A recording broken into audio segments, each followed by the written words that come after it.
Holy Paladin, which... Woohoo! Yes. Oh boy. And Warlock. I hope you enjoyed my owl impression, but yes. Warlock also a few interesting things with Dark Soul going.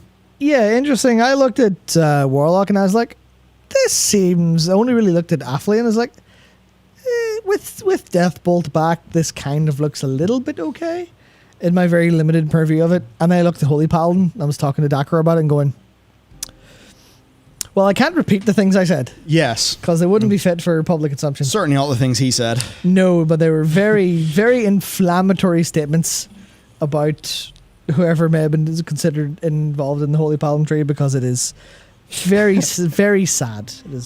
It is a... I am... how do I put this?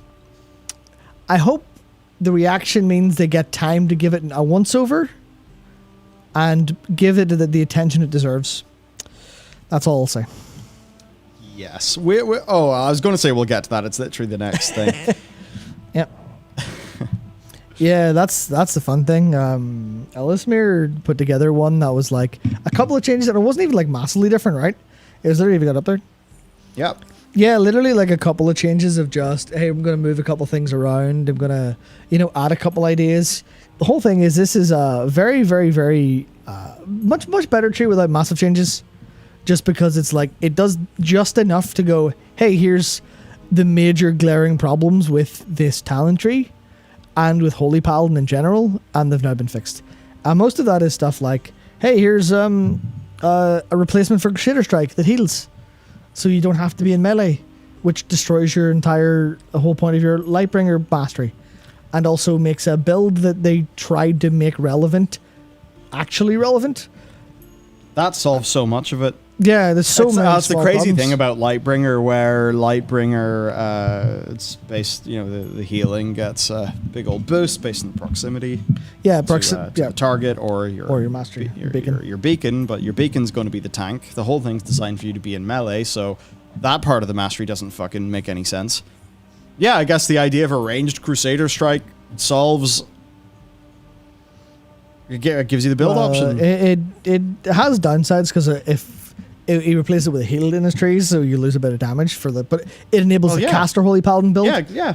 But otherwise you have to go to Narnia, the far left side of the tree, in order to get the Crusader's Might, which is Holy Shock. So it is basically just a whole big weird thing of, it's where they're recreating Shadowlands builds falls a little bit foul of their overall goals with the talent tree, and that's where you kind of see the problem that I was talking about earlier of, hey, we have to refactor this into a new system, and that's where it goes a little bit wrong. But hopefully it gets another look over, because it's very fuck it, it'll do is the vibe I get from it in a big way. Just, it'll do the job. They seem very okay with putting draft-like stuff out. Yeah, which I don't mean to be particularly cynical again, but we are getting a little bit closer to when I would hope that stuff is locked in, especially when it comes to anything that's design changing wise. Well, that's the thing. They've said that they have allocated a lot more of their time to iteration. So I guess that's what it means. I suppose the difference is they at the same time are not having to balance a whole bunch of borrowed power. Yeah. Or, design or implement a whole bunch of, borrowed power, so... Yeah, I certainly hope everything comes out. Hunters are an example. I think Hunters have, significant issues, and I think Hunter has been getting better and better and better. Yeah. Over successive builds. Now, I don't want to just take one of the best examples and then say that that's the average. I think it was, I forget what, Shaman Spec, but... Enhancement was either Enhancement or Elemental was considered really good, and then it kind of wasn't, and then it was good, and then they nerfed it a bit because it was too fun. It was like, why do you take our fun away?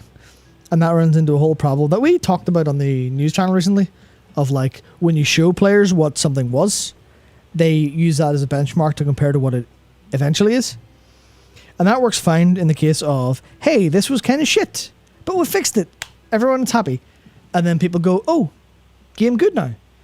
Whenever they might see the game just come out good, going, is this good? I'm not sure. They have an anchor point, almost like the psychological principle of price anchoring and stuff. But if you go, hey, this is good and this is really fun, you have lots of fun with this, And you're like, hell yeah, you're right. This is a great tree. And then they go, sorry, we regret to inform you we have had to take your fun away. Then people go for the rest of the game, or the rest of the expansion, going, they took our fucking fun away, bastards. Fun, please. So they do have to worry a little bit about that, which is just one of the problems of you've got, I was about to say 36 specs. You've got 38 specs to balance. Good luck. I hope you have 38 people on the class team. Yeah, feels like you need that. 38, and each one maybe he's going to have a few builds. If you're lucky. If you're lucky. That's, oh dear, a lot of work.